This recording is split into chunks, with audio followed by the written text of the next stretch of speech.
today is looking at medians and altitude. And then if we have time today, we're going to do a summary chart that has like all of the different things we looked at: mid-segments, perpendicular bisector, angle bisector, medians, and altitude, so that you can differentiate between the types. So the warm-up asks us to sketch and label triangle PQR. So maybe I'll even do this.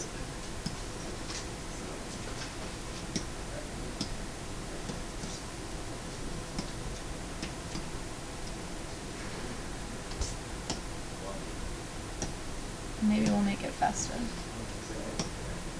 Ready?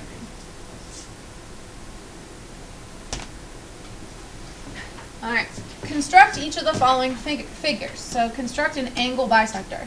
So how could I construct an angle bisector in this picture? What would I have to do? And I'm just going to estimate it, and I'll just show that it's an angle bisector with markings. Where would I draw an angle bisector in the triangle? 3 spots. No? From point P out. Good. Point P is one place. You could also do it Q or R, but we'll just do point P. So we're going to draw either a segment or a ray or a line that divides P into 2 congruent angles. And we would show those markings.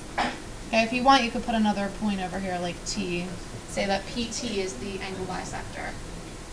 We can even write it out. PT bisects angle P.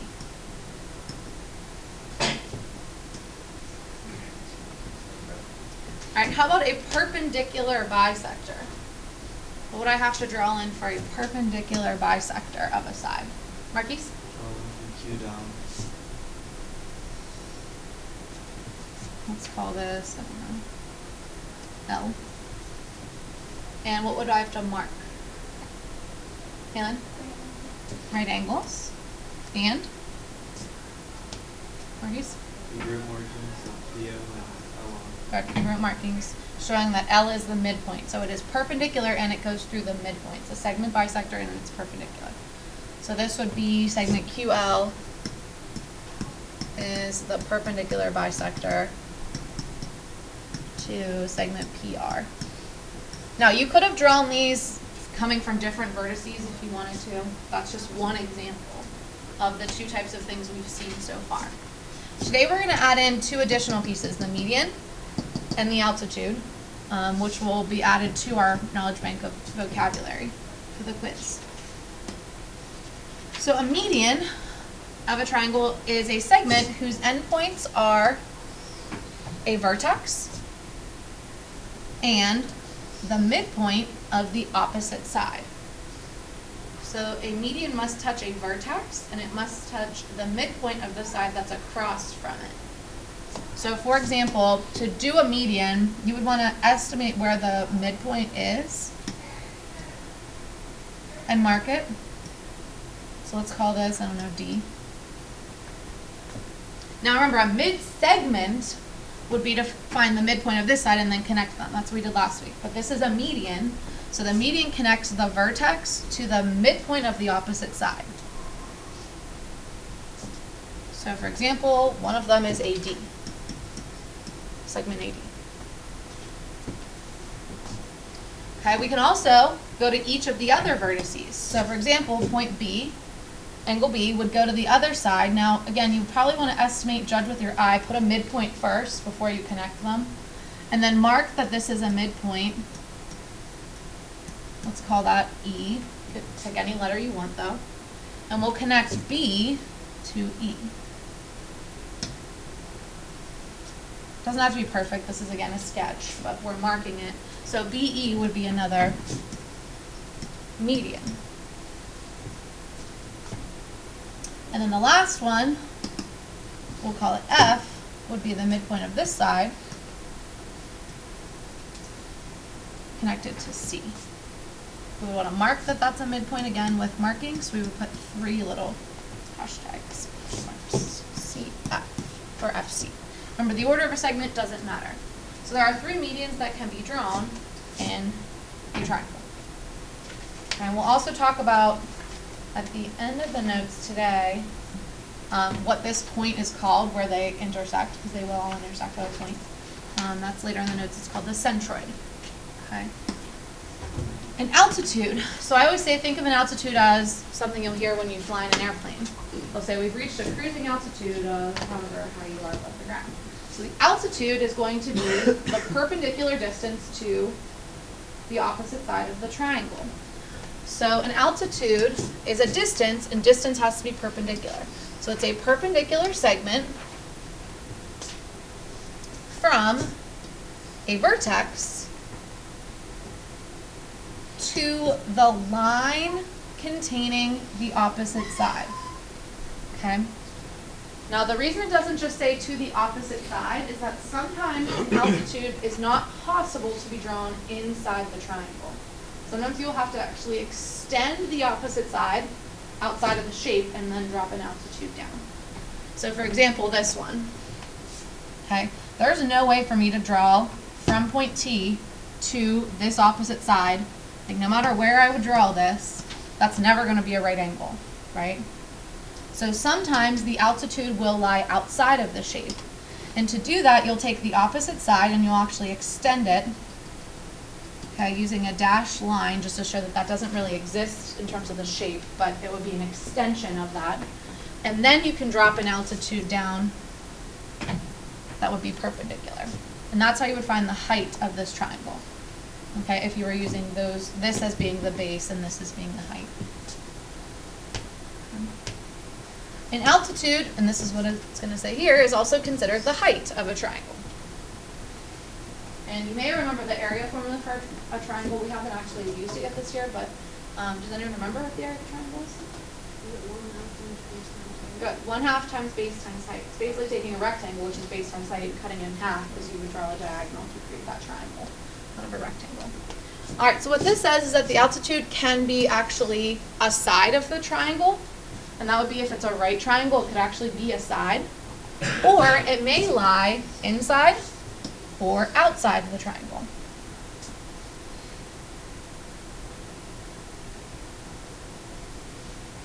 And we'll show some examples down here. I already did one of them.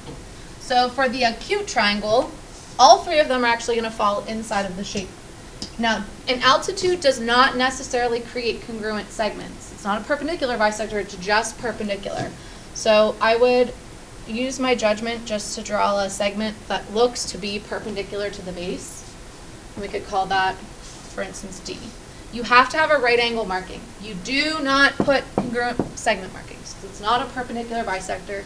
It is just strictly perpendicular. And then you have to kind of like tilt your head and look to draw the other ones. Some of you might want to, my pen's off. You might want to turn your paper because it's easier that way. That doesn't look so great, but it's not the worst thing I ever did. E. But you do want it to look kind of like a 90-degree angle, the best you can.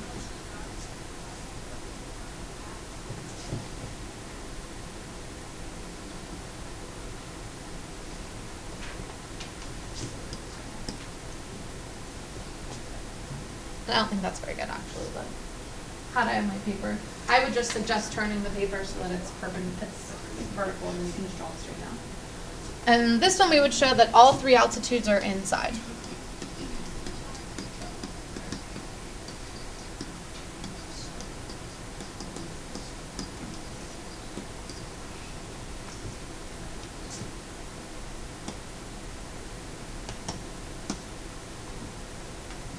Okay, the next one is a right triangle. In a right triangle, two of the altitudes are already drawn for you.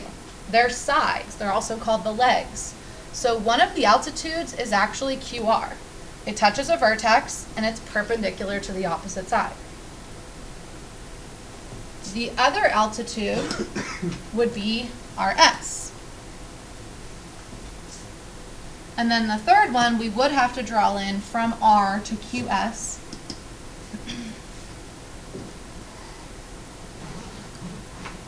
And I could call that T.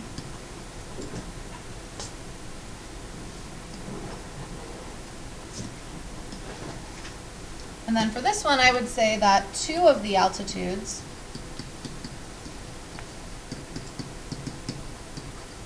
are legs or are sides of the triangle.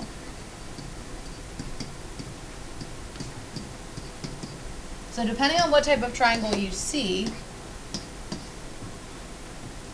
you'll see different ways to draw them in. Okay, now the obtuse triangle is the hardest one because again, one or more of the altitudes will lie outside of the shape.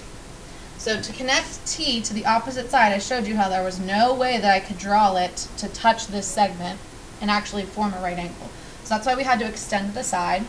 Now for V, you can take V and draw its altitude, which would be from V to its opposite side. That one does fall inside the shape. Let's call that, I don't know, X. And then to get the last one, which is from U, now I'm drawing it to the opposite side, which is this side. Okay, no matter how I draw this, it's going to create not a 90-degree angle at what I see right now. So the opposite side, I'll have to extend this one. Maybe a little bit better.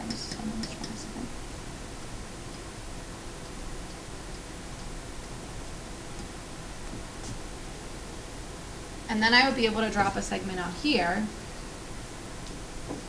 that creates a right angle. Let's call it Z. Okay, so for this obtuse triangle, I would say that 2 of the altitudes are outside of the shape.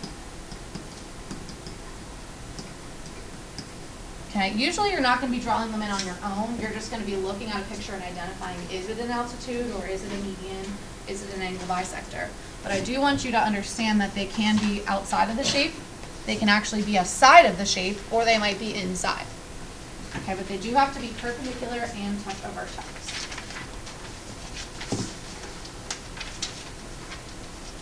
Okay, this whole page is just classifying. So on your quiz, you're not going to have vocabulary in terms of matching or fill in the blank. You will have pictures, and you'll be asked to identify what that picture represents. Is it a median? Is it an altitude, etc. So it's more of identifying visually. So looking at the first one, it says ST. Is ST a median, an altitude, or neither? Explain. What do we think? Is it a median? Is it an altitude? Or is it neither?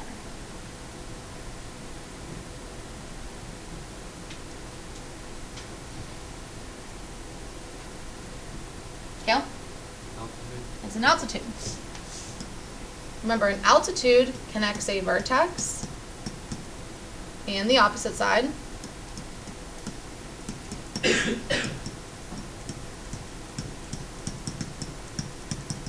And is perpendicular. Creates right angles.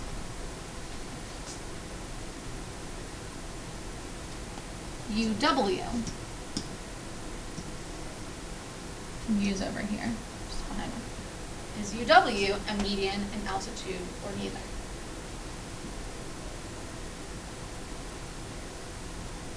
Median and altitude. Joseph? It is a median. A median is a segment connecting the vertex to the midpoint of the opposite side.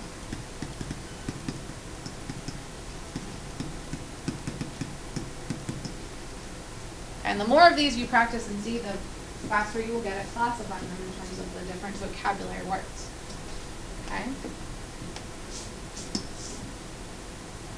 See if you guys can try the next 3. Again, the option of neither is still present. All right. Abby, what'd you get for A? Median, very good. It connects a vertex to a midpoint. That's the reason. Jeremiah, what'd you get for B? Good. Okay. It is actually what? It's not one of those 3 options. It's a perpendicular bisector. okay, because it's creating a right angle and it's creating two congruent segments. This was not an option. Eventually it will be an option.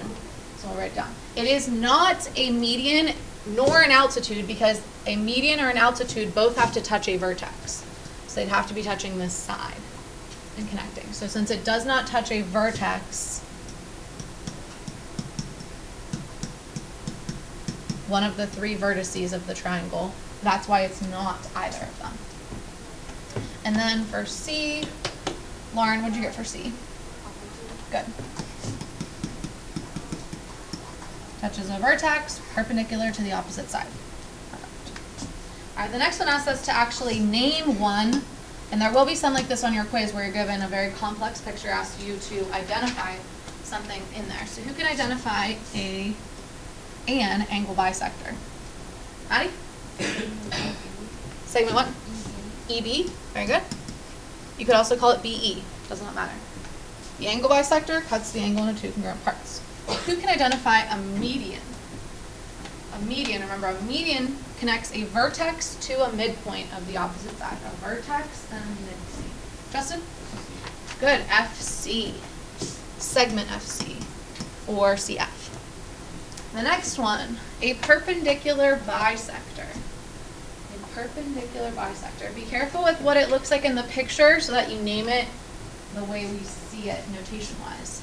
Marquise? Segment AC. I probably would accept that, but in the picture, what is this actually representing? Brett? Ray AC. No. Close. CA. Ray CA. Remember, a ray is always named by its starting point, which is called its end point, and then any other point that's on the ray. So technically this is ray CA. Now, I will accept segment AC because segment AC actually does fall inside the ray, so I would accept it, but based on what we see in the picture, it is technically the whole thing is a ray. And then lastly, an altitude. You can identify an altitude for us. Katie? Good. Or GD. All right, try example 6 on your own, and then we will take into account that centroid that I was talking about, and we'll learn some formulas with it. So see if you can answer these real quick. All right, for A, we got, Luke, what'd you get for A? Angle bisector. It cuts an angle into two congruent angles. What did you get for B? Joseph? None. Should be none. I saw a lot of different answers when I was walking around. Okay, it's definitely not a perpendicular bisector because it doesn't create right angles. It's not an angle bisector because it does not create two congruent angles. Okay, it's also not a median nor an altitude because it doesn't touch one of the vertices of the triangle. So a median and an altitude have to touch the vertex, one of the vertices. Does anyone know what this is actually though? We learned earlier in chapter 5. Joseph? Yes, it's the mid-segment. It's connecting a midpoint to a midpoint, which is a mid-segment. That was not one of our options, but that is something we've learned. And then how about C? Marquise? This should be an altitude. So you're going to get lots of practice with this on your homework, but you want to make sure that you're able to mentally know what is represented in each of the pictures. All right, the last thing we're going to look at is the centroid. So the centroid, this is a vocabulary word, of a triangle is the point of concurrency, which is where all of the lines intersect, of the medians. So point of concurrency is where all three intersect. Okay, so all of the medians are drawn in. Now we know a median connects a vertex to its midpoint. So if this is a midpoint, we should technically have markings here and here. We should also have markings here and here to show that's a midpoint. And then here and here. So if you were to draw in all three medians, you would have the centroid, which is where they cross. As long as you draw it pretty accurately, they would all cross perfectly. All right, now there's a theorem that tells us the relationship between the lengths in a median. So the median of a triangles are concurrent at a point that is 2/3 of the distance from each of the vertices to the midpoint of the opposite side. So when you're looking at, for example, let's look at this one. The distance from the vertex to the centroid will be 2/3 of the whole segment. This part will be 1/3 of the whole segment.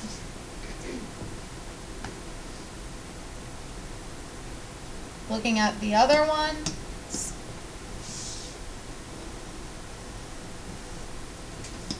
this, from the vertex to the centroid, this would be the 2/3 part.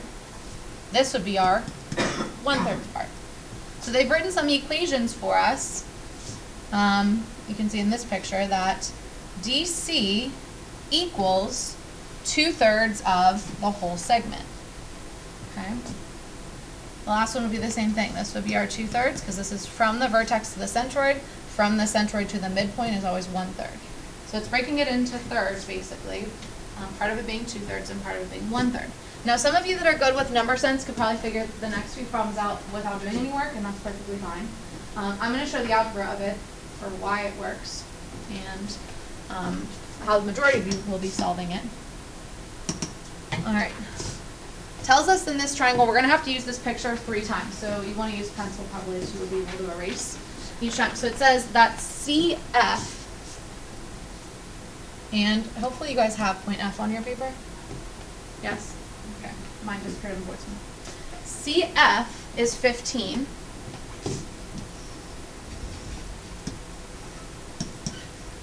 Find CD and DF. So CD would be my 2/3 part. So I would say that CD equals 2/3 times the whole thing. The whole thing is CF.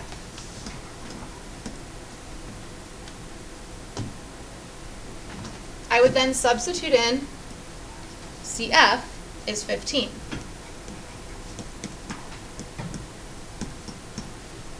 You may want to make this 15/1.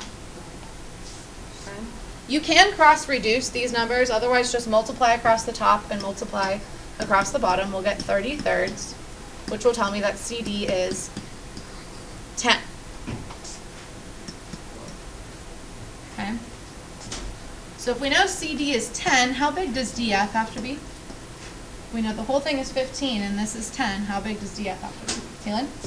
5. The easiest thing to do would be to take 15 minus 10 to get that DF is 5. Now you also could do that using a formula.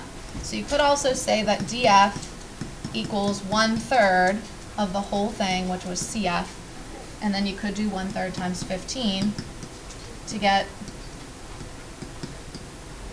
5 as well. Okay, it works both ways.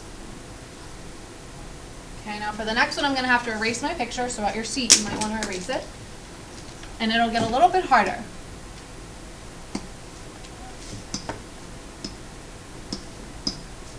Uh-oh. That's not good.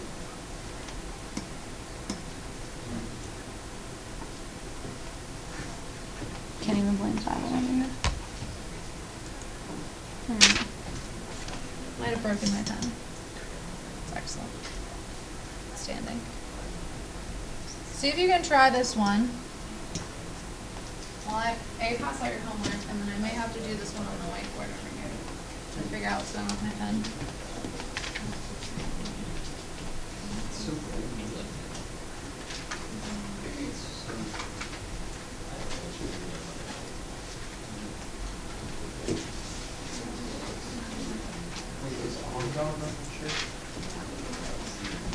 I don't think he is. I'm looking at it on the line.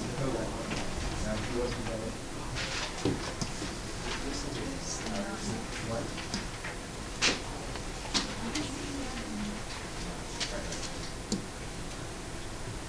All right, resetting our picture here. This time they give us that, and this is my F and this is my G.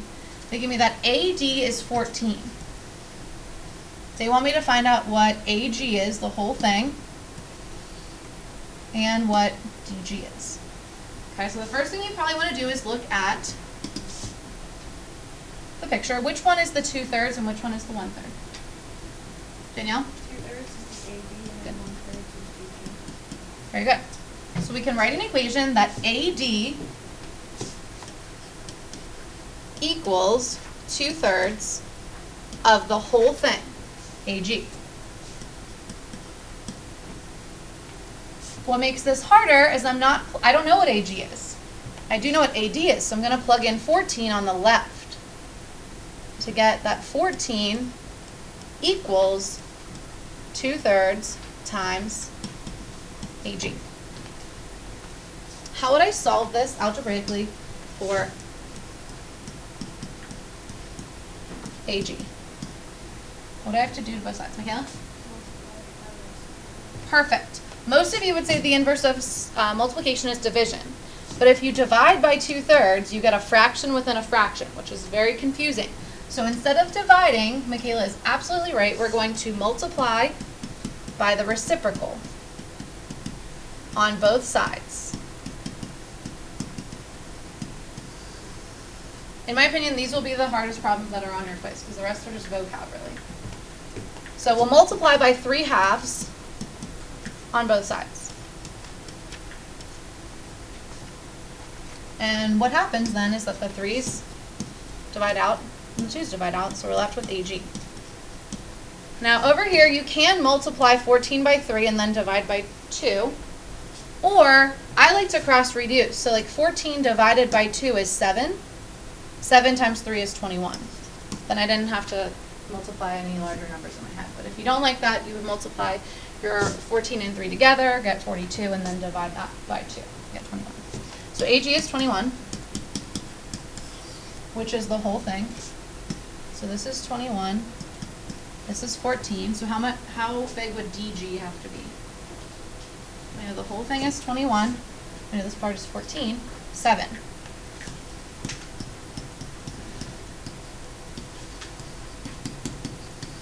Now, if you prefer to do the algebra, it would be DG equals 1/3 of AG, and then you would take 1/3 of 21, which would get us 7, if you wanted to do it algebraically. See if you guys can try the last one while I'm passing out your homework.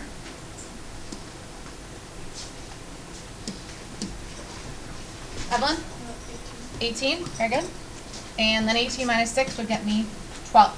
So the equation we should have started with was that DE equals 1/3. Where's my E? Oh, here's E. DE is my 1/3 of BE. Plugging in 6. I get 6 equals 1/3 times BE. Multiply by the reciprocal of 3 on both sides. And that's how we got 18. And then 18 minus 6 gets me 12. On the back, there was just a vocabulary word, which I don't even think it comes up in your homework at all. But the orthocenter of a triangle is the point where all the altitudes would intersect.